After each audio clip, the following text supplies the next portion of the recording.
रात का समय था। गांव के पुराने कच्चे मकान में एक बूढ़ी माँ चारपाई पर चुपचाप लेटी हुई थी। उम्र के साथ उसका शरीर कमजोर हो गया था, लेकिन उसके दिल में अपने बेटे के लिए वही प्यार था जो बचपन से था। उसने अपनी पूरी जिंदगी खेतों में मेहनत करके, लोगों के घरों में काम करके और अपने हिस्से की खुशियां कुर्बान करके बेटे को बड़ा किया था।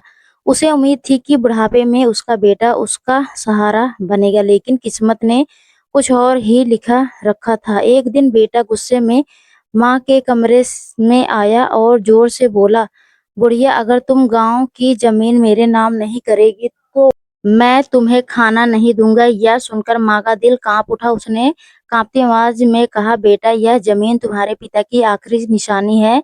मैं इसे कभी अपने नाम पर ही रहने देना चाहती हूँ, लेकिन बेटे पर लालच का ऐसा पर्दा पड़ा था कि उसे अपनी माँ की ममता और त्याग कुछ भी दिखाई नहीं दे रहा था। उसने गुस्से में चारपाई पर लेटी माँ को धक्का दे दिया और वहां से चला गया। अगले कई दिनों तक माँ भूखी प्यासी रही। बहू भी बेटे के डर से कुछ नहीं बोलती थी। माँ रात रात भर रोती और भगवान से प्रार्थना करती कि उसके बेटे को सद्बुद्धि मिले, लेकिन बेटे का व्यवहार दिन ब दिन और कठोर होता जा रहा था। पूरे गांव में लोग यह सब देख कर दुखी थे, मगर कोई उनके परिवार के मामले में हस्तक्षेप नहीं करना चाहता था। एक दिन गांव में एक सरकारी अधिकारी आया। उसे पता चला कि बूढ़ी माँ के नाम पर काफी जमीन है और बेटे उसे जबरदस्ती अपने नाम करवाना चाहते हैं। अधिकारी ने मन से मुलाकात की और उसकी पूरी कहानी सुनी। माँ की आंखों से आंसू बहने लगे। अधिकारी ने कहा, माँ जी, कानून आपके साथ है। कोई भी आपकी इच्छा के खिलाफ आपकी जमीन नहीं ले सकता। यह बात जब बेटे को पता चली तो वह और ज्यादा नाराज हो गया। उसने सोचा कि अब किसी भी तरह माँ को मजबूर करना पड़ेगा, लेकिन उसी रात कुछ ऐसा हुआ जिसने उसकी जिंदगी बदल दी। आधी रात को उसकी तबीयत अचानक खराब हो गई। उसे तेज बुखार और सांस लेने में तकलीफ होने लगी। बहू घबरा गई और मदद के लिए दौड़ी। गांव में कोई डॉक्टर उपलब्ध नहीं था। तभी वही बूढ़ी माँ जो कई दिनों से बेटे के अत्याचार सह रही थी, अपनी कमजोरी हालत में भी उठकर बेटे के पास पहुंची। उसने उसके सिर पर हाथ फेरा, पानी पिलाया और पूरी रात उसके पास बैठी रही। माँ का प्यार देखकर बेटे की आंखों में आंसू बहने लगे। उसे महसूस हुआ कि जिस माँ को वह जमीन के लिए सताता रहा, वही माँ आज भी उसके लिए भगवान से दुआ मांग रही थी। सुबह होते होते बेटे की तबीयत में सुधार होने लगा। उसने माँ के पैरों में गिरकर रोते हुए कहा, माँ, मुझे माफ कर दो। मैं लालच में अंधा हो गया था। मैंने आपके त्याग और प्यार की कीमत नहीं समझी। माँ ने कांपते हाथों से उसके सिर पर हाथ फेरा और कहा, बेटा, माँ अपने बच्चों से कभी नाराज नहीं रहती। बस इतना याद रखना कि धन दौलत से बड़ा रिश्ता होता है। उस दिन के बाद बेटे की जिंदगी पूरी तरह बदल गई। उसने माँ की सेवा करना शुरू कर दिया। गांव के लोगों ने भी उसकी इस बदलाव की सराहना की। माँ ने जमीन अपने नाम पर ही रखी, लेकिन बेटे को यह समझ आ गया कि असली संपत्ति जमीन नहीं बल्कि माँ का आशीर्वाद होता है। जिसने माँ का दिल जीत लिया उसने दुनिया की सबसे बड़ी दौलत पा ली। सीख, लालच इंसान को अंधा बना देती है, लेकिन माँ का प्यार हर बुराई से बड़ा होता है। जो अपने माता पिता का सम्मान करता है उसके जीवन में सुख और शांति हमेशा बनी रहती है। बेटे के बदले जाने के बाद घर का माहौल पूरी तरह बदल गया। जो आंगन में कभी झगड़े और कड़वी बातें में गूंजता था, वहां अब माँ की हंसी सुनाई देने लगी। बेटा सुबह उठते ही सबसे पहले माँ के चरण छूता और उसके लिए चाय बना लाता। गांव के लोग भी यह सब देखकर हैरान थे। जो बेटा कभी अपनी माँ को जमीन के लिए परेशान करता था, वही अब उसकी सेवा में दिन रात लगा रहता था। बूढ़ी माँ के दिल को सुकून मिलने लगा, लेकिन उसे नहीं पता था कि किस्मत अभी भी उसकी जिंदगी में एक और बड़ा मोड़ लाने वाली है। एक दिन गांव में खबर फैली कि शहर से कुछ बड़े अधिकारी और वकील आने वाले हैं। दरअसल कई साल पहले माँ के पति ने गांव के बाहर की कुछ जमीन खरीदी थी, जिसकी कीमत अब करोड़ों रुपए हो चुकी थी। उस दिन जमीन के पुराने कागजात हाल ही में मिले थे। जब अधिकारियों ने जांच की तो पता चला कि उस पूरी संपत्ति की असली मालकिन बूढ़ी माँ ही थी। ये खबर सुनकर पूरे गांव में चर्चा होने लगी। कुछ रिश्तेदार जो वर्षों से हालचाल तक नहीं पूछते थे, अचानक उसके घर आने लगे। सभी लोग माँ से मीठी मीठी बातें करने लगे। माँ सब कुछ समझ रही थी, लेकिन उसने जिंदगी में लोगों के असली और नकली चेहरे बहुत करीब से देखे थे। एक शाम उसने अपने बेटे को बुलाया और कहा, बेटा, जब मेरे पास कुछ नहीं था तब तुमने मुझे ठुकरा दिया था, फिर भगवान ने तुम्हें सुधारने का मौका दिया। आज जब हमारे पास दौलत आ रही है तो याद रखना कि इंसान की पहचान उसके पैसे से नहीं, उसके संस्कार से होती है। बेटे की आंखें झुक गई, उसने अपने पुराने दिन याद आ गए और वह शर्म से भर उठा। कुछ दिनों बाद माँ ने गांव के मंदिर के पास एक बड़ी सभा बुलाई।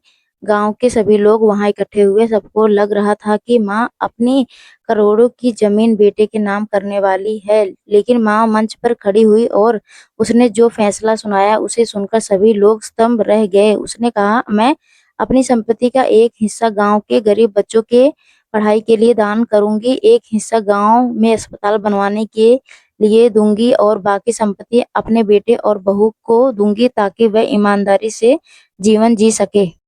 माँ की बातें सुनकर पूरे गांव में तालियां गूंज उठी। बेटी की आंखों से आंसुओं की धारा बहने लगी। उसे एहसास हुआ कि उसकी माँ केवल उसकी माँ नहीं बल्कि पूरे गांव के लिए एक प्रेरणा थी। उसने मंच पर जाकर माँ के पैर पकड़ लिए और रोते हुए कहा, माँ, आपने मुझे दूसरा जन्म दिया है। पहले मैं केवल दौलत देखता था, लेकिन आज आपने मुझे इंसानियत का मतलब सिखा दिया। समय बीत गया, गांव में नया स्कूल और अस्पताल बन गया। गरीब बच्चों को मुफ्त शिक्षा मिलने लगी। लोग दूर दूर से उस गांव को देखने आने लगे। बूढ़ी माँ अब पहले से ज्यादा संपत्ति हो चुकी थी। एक दिन वह अपने आंगन में बैठी बच्चों को खेलते हुए देख रही थी। उसके चेहरे पर संतोष की मुस्कान थी। उसने आसमान की ओर देखकर कहा, हे भगवान, अब मुझे कोई दुख नहीं है।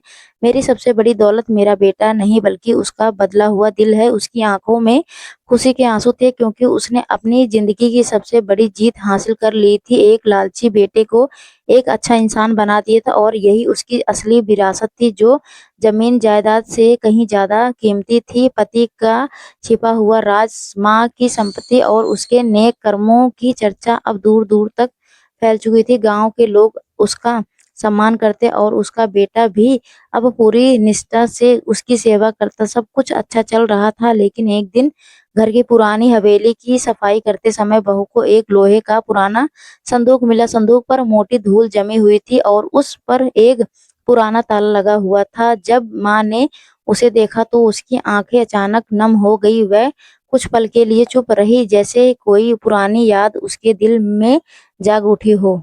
संदूक खोला गया तो उसमें कुछ पुराने कागजात, तस्वीर और एक चिट्ठी रखी हुई थी। वह चिट्ठी माँ के दिव्यांग पति के ने अपने मृत्यु से कुछ दिन पहले लिखी थी। कांपते हाथों से माँ ने वह पत्र खोला। पत्र में लिखा था, अगर यह चिट्ठी मेरे जाने के बाद पढ़ी जा रही है तो समझ लेना कि समय आ गया है उस सच को जानने का जिसे मैंने वर्षों तक छिपा कर रखा था। घर के सभी लोग उत्सुक से पत्र सुनने लगे। पत्र में लिखा था, आज मैं से लगभग 30 साल पहले मुझे एक सड़क किनारे एक छोटा सा बच्चा मिला था। वह रो रहा था और उसके साथ कोई नहीं था। मैंने बहुत खोजबीन की, लेकिन उसके असली माता पिता का कोई पता नहीं चला। तब मैंने और तुम्हारी माँ ने फैसला किया कि हम उसे अपना बेटा बनाकर पालेंगे। यह सुनते ही बेटे के पैरों तले जमीन खिसक गई।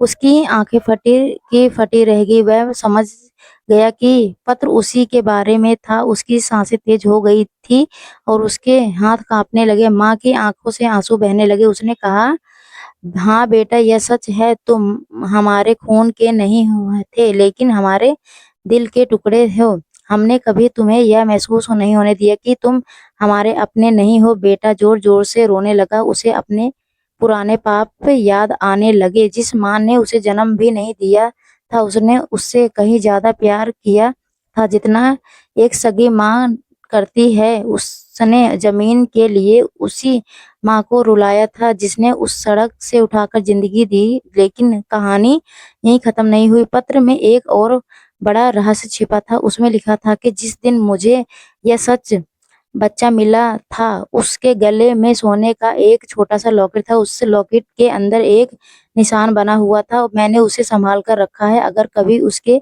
असली परिवार का पता चले तो उसे सच्चाई जरूर बताना। संदूक के नीचे एक छोटा सा डिब्बा रखा था, उसमें वही पुराना लॉकेट सुरक्षित रखा हुआ था। बेटे ने जैसे उसे हाथ में लिया उसकी आंखें भर आई। उसे पहली बार लगा कि उसकी जिंदगी का सबसे बड़ा सच अभी आने बाकी है। कुछ दिनों बाद गांव में एक वृद्ध व्यक्ति आया। उसने अखबार में माँ और उसके परिवार की खबर पढ़ी थी। जब उसने बेटे को गले लगाकर वह लॉकेट देखा तो उसकी आंखें आश्चर्य में फैल गई। उसने कांपती आवाज में कहा, यह लॉकेट, यह तो हमारे परिवार की निशानी है। पूरा परिवार हैरान रह गया। उस वृद्ध ने बताया कि 30 साल पहले एक मेले में एक परिवार का छोटा सा बच्चा अचानक गायब हो गया था। बहुत खोजबीन हुई लेकिन वह कभी नहीं मिला। वर्षों तक परिवार उसे खोजता रहा, फिर उम्मीद छोड़ दी। अब सभी की निगाहें बेटे पर थी। क्या वह सचमुच उसी परिवार का खोया हुआ बेटा था? क्या उसे अपना असली परिवार मिल जाएगा? और सबसे बड़ा सवाल यह था कि क्या वह उस माँ को छोड़ पाएगा जिसने उसे अपनी जान से बढ़कर पाला था? बेटे ने वृद्ध व्यक्ति की ओर देखा और अपनी माँ के आंसुओं से भरे चेहरे की तरफ। अगले ही पल वह माँ के पैरों में गिर पड़ा और बोला, माँ, चाहे मेरा जन्म कहीं भी हुआ हो, लेकिन मेरी असली पहचान आपके चरणों में है। आपने मुझे जीवन दिए, संस्कार दिए और इंसान बनाए। दुनिया की कोई ताकत मुझे आपसे अलग नहीं कर सकती। माँ ने उसे गले से लगा लिया। पूरे घर में भावुक माहौल था, लेकिन उसी समय वृद्ध व्यक्ति ने एक और ऐसी सच्चाई बताई जिसे सुनकर सभी लोग स्तंभ रह गए। करोड़ों की विरासत का चौंकाने वाला सच। वृद्ध व्यक्ति की बात सुनकर पूरे घर में सन्नाटा छा गया। सभी लोग निगाहें उसी पर टिकी थी। उसने गहरी सांस ली और कहा, बेटा, तुम केवल हमारे परिवार के खोए हुए बच्चे ही नहीं हो, बल्कि अपने दादा की करोड़ों की संपत्ति के इकलौते वारिस भी हो। यह सुनते ही सभी लोग हैरान रह गए। बेटे को विश्वास ही नहीं हो रहा था कि उसकी जिंदगी का इतना बड़ा सच आज सामने आए जाएगा। वृद्ध व्यक्ति ने बताया कि वर्षों पहले परिवार के पास शहर में कई मकान, दुकान और बड़ी जमीन थी, लेकिन बेटे के खो जाने के बाद उसके दादा सदमे में आ गए थे। उन्होंने अपनी वसीयत में लिख दिया था कि अगर उनका पोता कभी मिल जाए तो सारी संपत्ति उसी को सौंप दी जाए। वर्षों तक परिवार उसे ढूंढता रहा, लेकिन कोई सुराग नहीं मिला। अब इतने सालों बाद लॉकेट की वजह से सच्चाई सामने आ गई। कुछ दिनों बाद शहर के वकील गांव पहुंचे। उन्होंने पुराने दस्तावेज और परिवार के रिकॉर्ड की जांच की। सारी जांच के बाद यह साबित हो गया कि वह सचमुच उसी परिवार का खोया हुआ बच्चा था। अब उसके नाम पर करोड़ों रुपए की संपत्ति आने वाली थी। यह खबर पूरे गांव में आग की तरह फैल गई। जो रिश्तेदार पहले कभी हालचाल नहीं पूछते थे, वे फिर से घर आने लगे। कुछ लोग मीठी बातें करते तो कुछ लोग उसे अपने साथ शहर चलने के लिए कहते। लेकिन इस बार बेटे का दिल बदल चुका था। वह समझ चुका था कि पैसा इंसान की पहचान नहीं होता। एक रात वह अपनी माँ के पास बैठा था। माँ आंगन में चारपाई पर लेटी आसमान के तारों को देख रही थी। बेटे ने कहा, माँ, भगवान ने मुझे सब कुछ दे दिया, लेकिन अगर आप ना होती तो मैं शायद आज जिंदा भी नहीं होता। मैं यह दौलत आपके चरणों में रखता हूँ। माँ मुस्कुराई और बोली, बेटा, मुझे दौलत नहीं चाहिए, मुझे सिर्फ तुम्हारा प्यार चाहिए। याद रखो, पैसा कभी भी इंसान को बड़ा नहीं बनाता, बल्कि उसका व्यवहार उसे बड़ा बनाता है। बेटे ने उसी समय एक बड़ा फैसला लिया। उसने तय किया कि वह अपनी नई संपत्ति का बड़ा हिस्सा गरीबों, अनाथ बच्चों और जरूरतमंद लोगों की मदद में लगाएगा। उसने गांव में एक बड़ा अनाथालय बनवाने की योजना बनाई, ताकि कोई बच्चा सड़क पर बेसहारा न रहे जैसे वह कभी था। कुछ महीने बाद गांव में एक भव्य समारोह हुआ। वहां नए स्कूल, अस्पताल और अनाथालय की नींव रखी गई। हजारों लोग इस समारोह में शामिल हुए थे। मंच पर जब बेटे को बुलाया गया तो उसने सबके सामने कहा, मैं आज जो कुछ भी हूँ अपनी माँ की वजह से हूँ, जिसने मुझे जन्म नहीं दिया लेकिन मुझसे ज्यादा प्यार किया। यह सुनकर लोगों की आंखें नम हो गई। माँ गर्व से अपने बेटे को देख रही थी, लेकिन तभी समारोह खत्म होने के बाद एक अजनबी व्यक्ति उनके पास आया। उसके हाथ में एक पुरानी तस्वीर थी। उसने तस्वीर देखते हुए कहा, क्या आप जानते हैं कि इस तस्वीर में जो आदमी खड़ा है वह कौन है? यही वह व्यक्ति है जिसने वर्षों पहले आपके असली माता पिता को धोखा दिया था।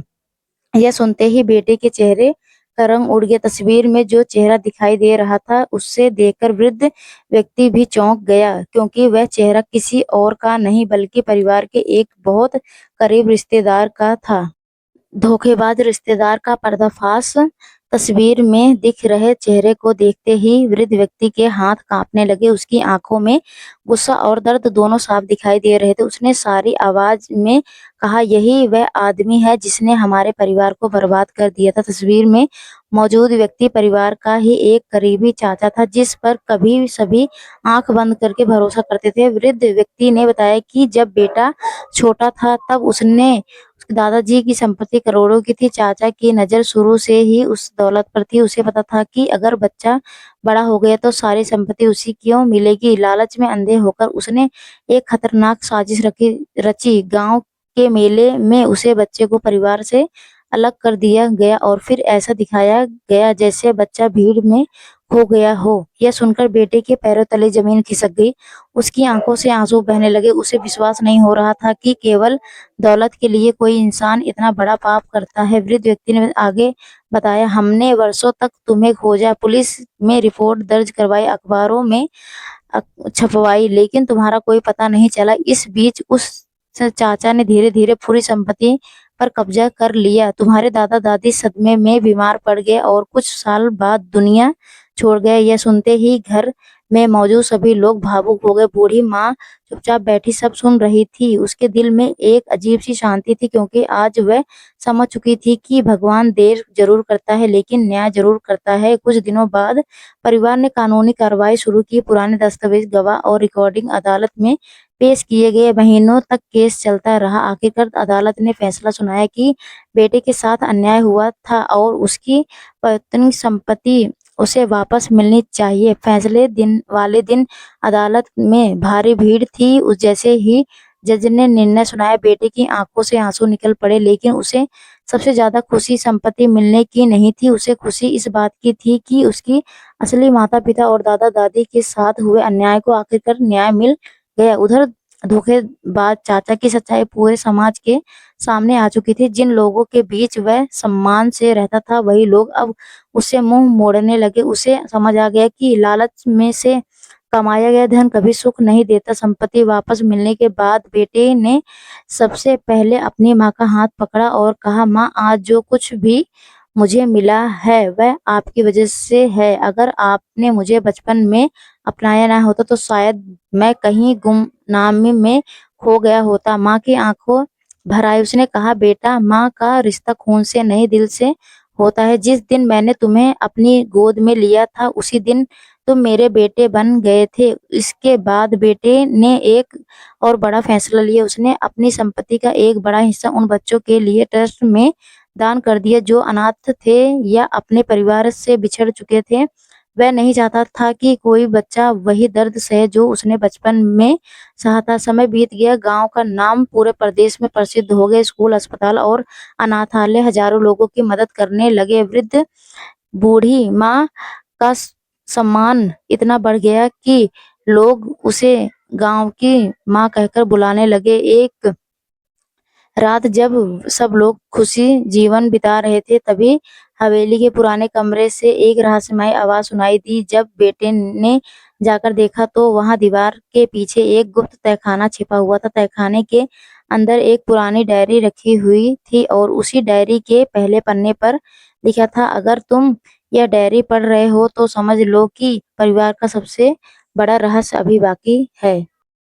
तहखाने की डायरी और परिवार का सबसे बड़ा रहस्य। तहखाने में मिली पुरानी डायरी के देखकर बेटे के मन में उत्सुकता बढ़ गई। उसने सावधानी से डायरी खोली। उसके पन्ने पीले पड़ चुके थे लेकिन लिखावट साफ दिखाई दे रही थी। पहले ही पन्ने पर लिखा था, यह डायरी मैं अपने परिवार के लिए छोड़ रहा हूँ। अगर यह तुम्हारे हाथ में पहुंची है तो समझ लो कि वह समय आ गया है जब सच्चाई दुनिया के सामने आने चाहिए। यह लिखावट बेटे के दादा की थी। बेटे ने कांपते हाथों से पढ़ना शुरू किया। डायरी में लिखा था कि कई दशक पहले परिवार केवल अमीर ही नहीं था बल्कि पूरे इलाके में सबसे सम्मानित परिवारों में गिना जाता था। लेकिन परिवार के भीतर ही कुछ लोग ऐसे थे जिनकी नजर केवल संपत्ति पर थी। उन्होंने लोगों में से एक था लालची रिश्तेदार जिसने बाद में पूरे परिवार को धोखा दिया। डायरी के अगले पन्ने में एक और चौंकाने वाला सच लिखा था। दादा ने बताया कि परिवार की संपत्ति का एक हिस्सा कहीं गुप्त स्थान पर सुरक्षित रखा गया है। यह धन किसी एक व्यक्ति के लिए नहीं बल्कि आने वाली पीढ़ियों और समाज की भलाई के लिए रखा गया था। डायरी पढ़ते पढ़ते बेटे की नजर एक नक्शे पर पड़ी। नक्शे हवेली के पीछे वाले पुराने बगीचे का था। उसमें एक सख्त पेड़ के नीचे लाल निशान बना हुआ था। साथ ही लिखा था, जिस दिन परिवार में सच्चा प्रेम और एकता लौट आए उसी दिन इस स्थान को खोदना, तभी यह रहस्य खुलना चाहिए। अगले ही दिन पूरा परिवार उस स्थान पर पहुंचा। गांव के कुछ बुजुर्ग भी वहां मौजूद थे। जैसे ही खुदाई शुरू हुई सभी की धड़कनें तेज हो गई। कुछ देर बाद फावड़ा किसी लोहे की चीज से टकराया। मिट्टी हटाई गई तो वहां एक बड़ा लोहे का संदूक दिखाई दिया।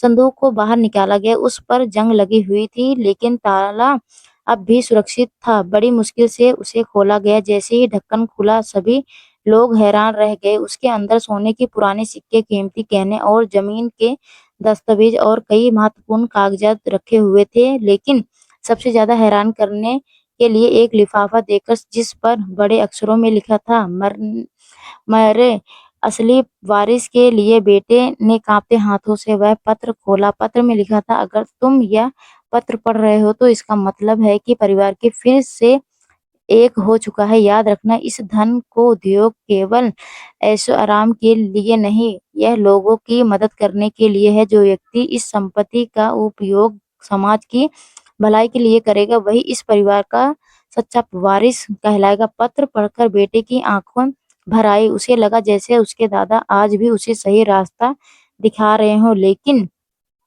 तभी डायरी के आखिरी पन्ने से एक पुरानी तस्वीर नीचे गिर गई। तस्वीर में उसके दादा के साथ एक अजनबी महिला खड़ी थी। तस्वीर के पीछे लिखा था, यह वह महिला है जिसने परिवार के बचाने के लिए अपनी जान तक दांव पर लगा दी। घर के सभी लोग हैरान थे। किसी ने भी उस महिला को पहले कभी नहीं देखा था। माँ ने तस्वीर को गौर से देखा और अचानक उसके चेहरे का रंग बदल गया। उसकी आंखें फैल गई और वह धीमी आवाज में बोली, नहीं, यह तो असंभव है। यह महिला तो इतना कहकर माँ चुप हो गई। पूरा परिवार उसकी ओर देखने लगा। आखिरकार वह महिला कौन थी? माँ उसे देखकर इतनी घबराई क्यों? और क्या उस महिला का संबंध बेटे के असली माता पिता से था?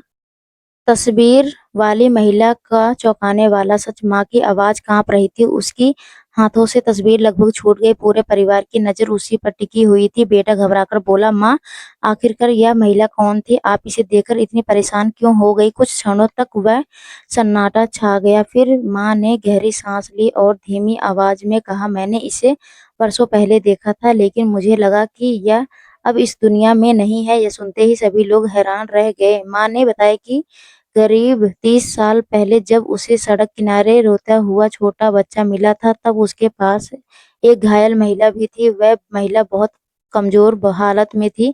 उसने माँ का हाथ पकड़कर केवल इतना कहा था, मेरे बच्चे को बचा लो, चाहे कुछ भी हो जाए, इसके दुश्मन से दूर रखना। इसके बाद वह महिला बेहोश हो गई। जब गांव वाले मदद कर लाने गए तब तक वह से गायब हो चुकी थी। माँ ने कभी यह बात किसी से नहीं बताई क्योंकि उसे खुद की पूरी सच्चाई नहीं पता था। लेकिन आज तस्वीर देखकर उसे यकीन हो गया था कि यह वही महिला बेटे की अतीत से जुड़ी हुई थी। डायरी के अगले पन्ने पर महिला का नाम लिखा हुआ था, सावित्री देवी। जैसे ही वृद्ध व्यक्ति ने यह नाम सुना उसकी आंखों से आंसू निकल पड़े। वह कांपती आवाज में बोला, सावित्री देवी, यह तुम्हारी असली माँ थी। यह सुनकर बेटे का दिल जोर जोर से धड़कने लगा। उसके हाथ कांपने लगे। उसे लगा जैसे उस ईमानदार महिला थी। उन्होंने पता चला परिवार का लालची रिश्तेदार उनकी संपत्ति हड़पने की साजिश कर रहा था। उन्होंने उसका विरोध किया लेकिन वह व्यक्ति इतना खतरनाक था कि उसने सावित्री देवी और उनके पति को रास्ते से हटाने की योजना बना ली थी। एक दिन मेले के दौरान उसने अपने गुरु को मदद से बच्चों को परिवार से अलग कर दिए। सावित्री देवी अपने बेटे को बचाने के लिए उसके पीछे दौड़ी। उसी दौरान उन पर हमला किया गया। गंभीर रूप से घायल होने के बावजूद उन्होंने अपने बेटे को बचाने की कोशिश की। अंत में जब उन्हें पता लगा कि वह ज्यादा देर तक जीवित नहीं रहेगा तब उन्होंने पहली बार उस गांव की महिला यानी आज की बूढ़ी माँ को देख और उसने अपने बच्चों की रक्षा करने की विनती की। यह सुनकर पूरे गांव में ममता जैसा माहौल हो गया। बेटे की आंखों से लगातार आंसू बह रहे थे। वह सोच भी नहीं पा सकती कि उसकी असली माँ ने अपनी जान जोखिम में डालकर उसे बचा लिया था। लेकिन असली कहानी, सबसे बड़ा रहस्य अभी बाकी था। डायरी के आखिरी हिस्से में एक और पत्र रखा हुआ था। उस पत्र में लिखा था, अगर मेरा बेटा यह पत्र पढ़ रहा है तो उसे बता देना कि उसकी माँ मरी नहीं थी। या पढ़ते ही सभी लोग स्तंभ रह गए। पत्र में आगे लिखा था, हमने सावित्री देवी को मृत समझ लिया था, लेकिन कुछ दिनों बाद उन्होंने गुप्त रूप से बचा लिया था। वर्षों तक वह एक आश्रम में रही। उनकी याददाश्त चली गई, बेटे की सांसें थम गई। क्या इसका मतलब यह था कि उसकी असली माँ अभी भी जिंदा हो सकती है? पत्र के अंत में एक पता लिखा हुआ था। वह पता एक पुराने आश्रम का था, जो सैकड़ों किलोमीटर दूर पहाड़ों के बीच से था। बेटे के बिना देर किए फैसला कर लिया, मैं वहां जाऊंगा, उसने दृढ़ आवाज में कहा। बूढ़ी माँ ने उसके सिर पर हाथ फेरकर कहा, हाँ बेटा, जा अपनी माँ को ढूंढ ला। एक माँ दूसरी माँ से कभी जलती नहीं। अगर वह जिंदा है तो उसके बेटा जरूर मिलना चाहिए। अगली सुबह बेटा, उसकी पत्नी और वृद्ध व्यक्ति उस रहस्यमय आश्रम की ओर निकल पड़े। लेकिन उन्हें पता था कि वहां पहुंचने से पहले उनका सामना एक ऐसे आदमी से होने वाला जो वर्षों से इस रहस्य को छिपाए बैठा था।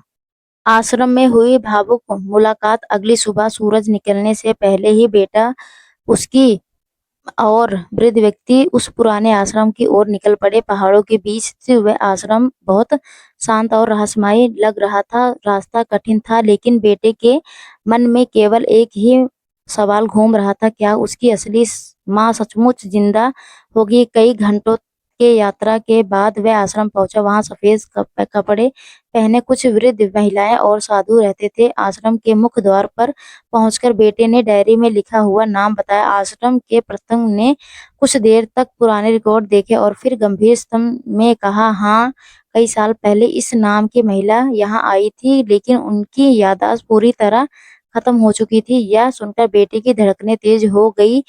प्रबंधक उन्हें आश्रम के पीछे बने एक छोटे से कमरे की ओर ले गया। वहां एक बुजुर्ग महिला खिड़की के पास बैठी थी, आसमान की ओर निहार रही थी। उसके बाल पूरी तरह सफेद हो चुके थे, चेहरे पर उम्र की गहरी लकीरें थी। जैसे ही बेटे की नजर उस महिला पर पड़ी, उसकी आंखें नम हो गई। वह धीरे धीरे आगे बढ़ा। महिला ने कुछ पल उसे देखती रही, फिर अचानक उसकी आंखों से आंसू बहने लगे। उसे जैसे कोई पुरानी याद धुंधली धुंधली दिखाई देने लगी। उसने बेटे के चेहरे को अपने कांपते हाथों से छुआ और धीरे से कहा, बेटा।